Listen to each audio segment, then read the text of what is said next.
Hey everybody, it's Jason. Hope you're doing well. Hope you're having a great week, a start to your week.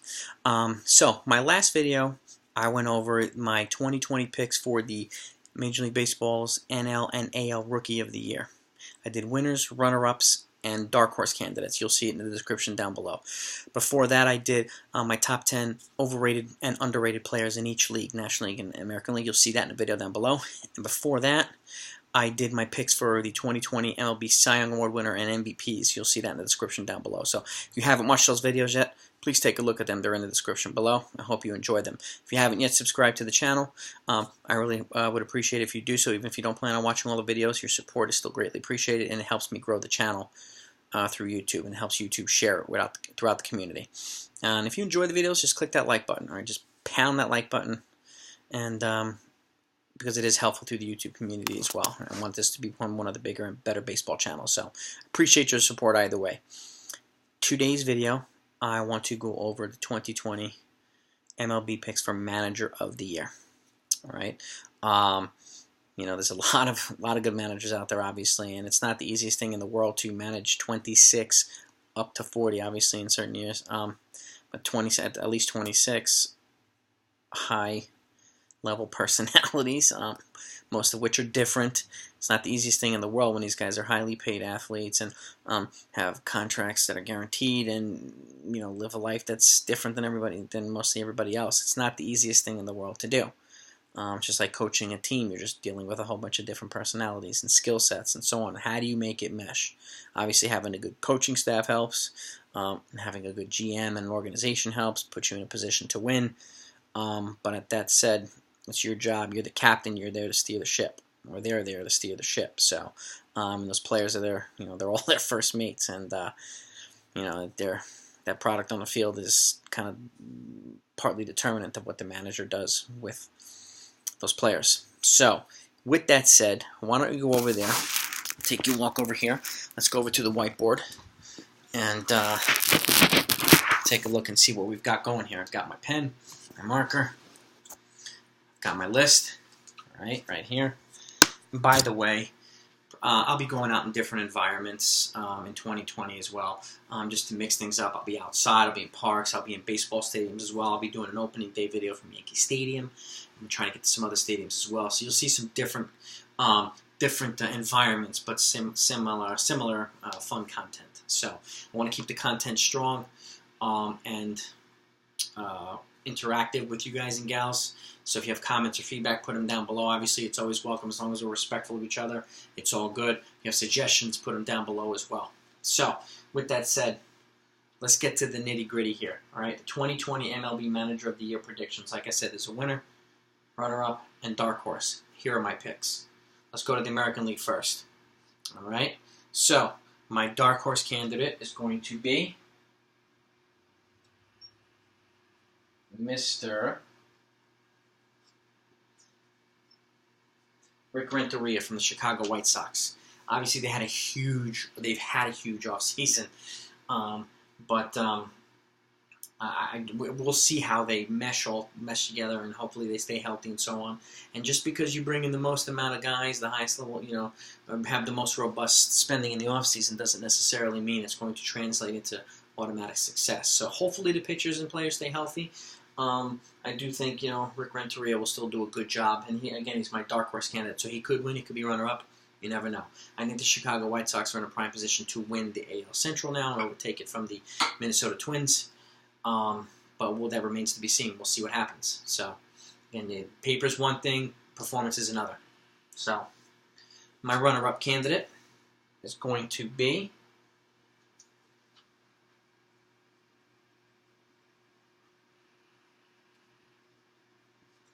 Bob Melvin of the Oakland Athletics. I think Oakland is going to be in a prime position to overtake Houston this year and win the NL West. Young team, really good players, good quality coaching, and they're like the Tampa Bay Rays. I said this in other videos. They do a lot with a little bit. Limited resources.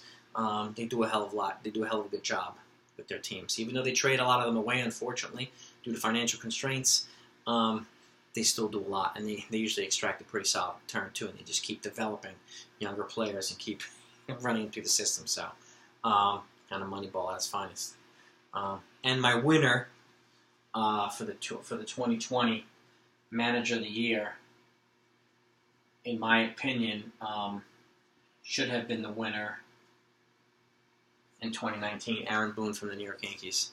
I think he got robbed last year. I mean, the Yankees were decimated with injuries. I know other teams had injuries as well, but the Yankees had at no point, less than like 15 guys on the DL. And I think they had a total of 30 plus, or close to 40 DL stints, or IL, whatever you call it. Half their lineup wasn't in there most of the season. So at no point, or at any point in time, they had one or two pitchers, starters down on the IL, and then 3 or 4 of their hitters, Andujar out, Stanton out, Sanchez a couple IL stints. I mean, and what he did to infuse those younger players, and thankfully help, they performed well, but what he did to kind of keep that dynamic and keep them hungry and keep them playing was nothing short of incredible. So I do think this year he's going to be the AL Manager of the Year.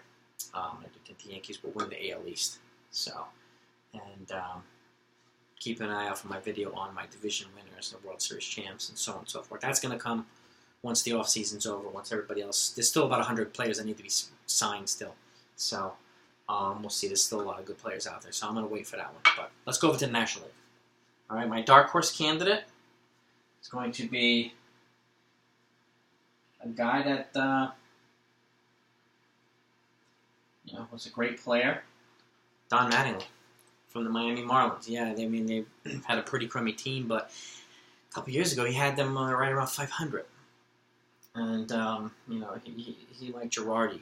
It's one of those Joe Girardi is one of those managers that can get people to exceed expectations. And I do think Miami's brought in some players.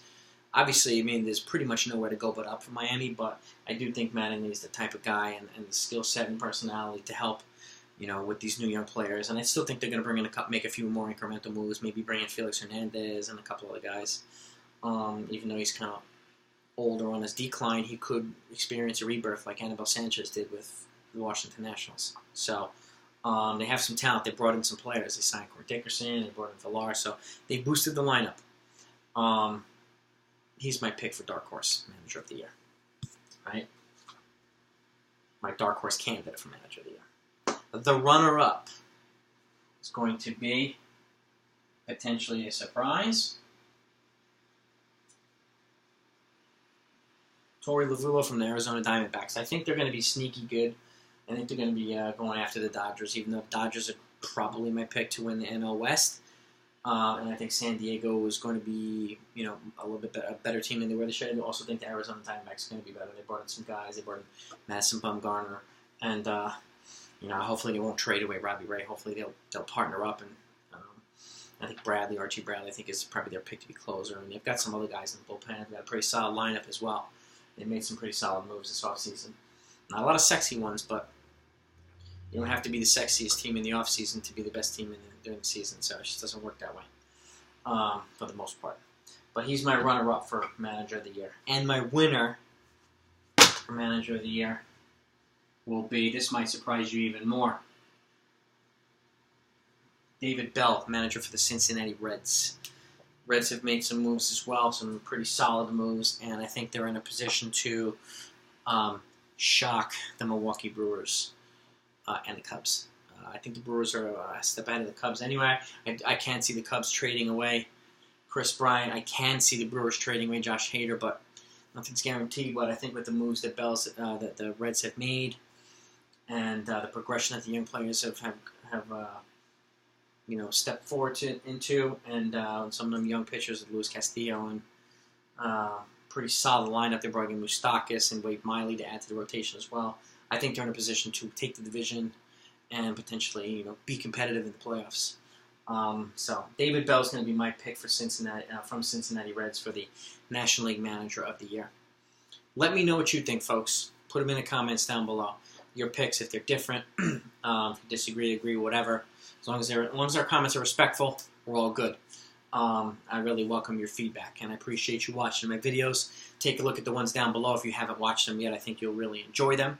Okay? And just as an FYI, my next video after this, I'm going to be going over the 4 biggest names in the Major League Baseball who are associated with trades, or potentially being traded, the 4 superstars where everybody keeps talking about that very likely be traded and what teams are probably the ideal fits for them.